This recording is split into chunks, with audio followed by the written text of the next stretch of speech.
بسم الله الرحمن الرحيم waxaan shirkan jaraa'id u qabanay inaan bulshada reer Jubbaland iyo Soomaaliyeedba la socodsiino wixii maanta ka dhacay magaalada Kismaayo caasimada ku meel gaarka Jubbaland oo dad badan ay provocation ka sameeyeen wariyaal badan ay wax ka qoreen waxa maanta magaalada imanayay wafdi ka socda dowladda Mareykanka safiirkii Soomaaliya u fadhiyay iyo generaalkii ciidamada Africom haystay Stephen J Townsend waxaa dhacday in ay dowladda federaalku ay ka shaqeysay in Cabdinaasir Seeraar iyo xidig ay abuuraan in ay qas iyo qalalaasa geliyaan imaatinka safiirka iyo generaalka arrintaasi xogteeda shalayba waa la helay waana laga digtoonaa in ay qalalaasa magaalada geliyaan checkpointiya ayaa areadooda laga sameeyey checkpointi hore u jiray wuu jiraa kuwa kale aagana waa loo sameeyey marka meeshaasi isku dhaca ciidanka ay ku sameeyeen oo ay xabado kusoo rideen wax dhimasho iyo wax dhaawac midna ma jiro alxamdulilah si nadiifa ayay ku istaagtay waxaan ummadda Soomaaliyeed u sheeganay ummadda reer Jubbaland iyo caalamkaba aan ogeysiinayna in muddo 6 bilood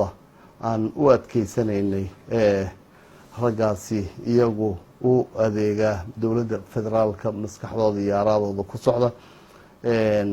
wixii intaa ka dambeeyana aanan u adkeysan doonin wixii ka soo baxana ay iyagu ka jawaabi doonaan dowladda federaalku mas'uuliyadda ay qaadi doonto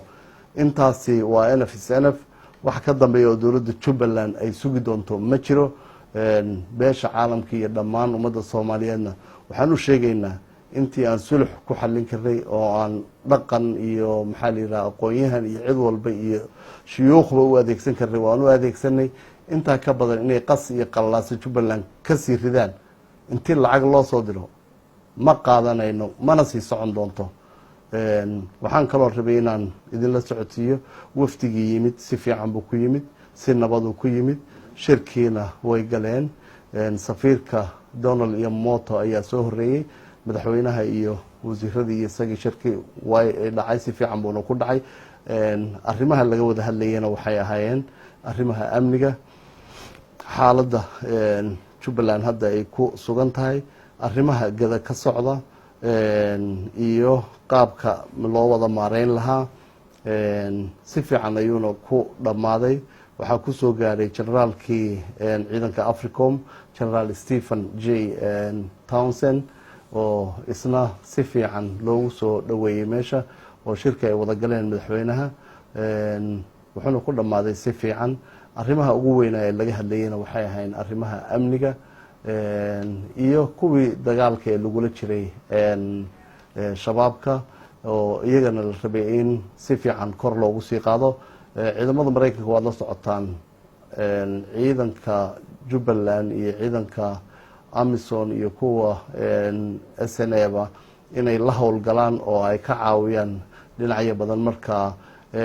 waxaa la qoondeynayay in howlgallo adag la sameeyo arrimahaasuna u yimid jananku si fiican baana la sula afgartay si nabadayna ku noqdeen waxaan idinla socodsiinaynaa wixii soo kordha waadna mahadsantihiin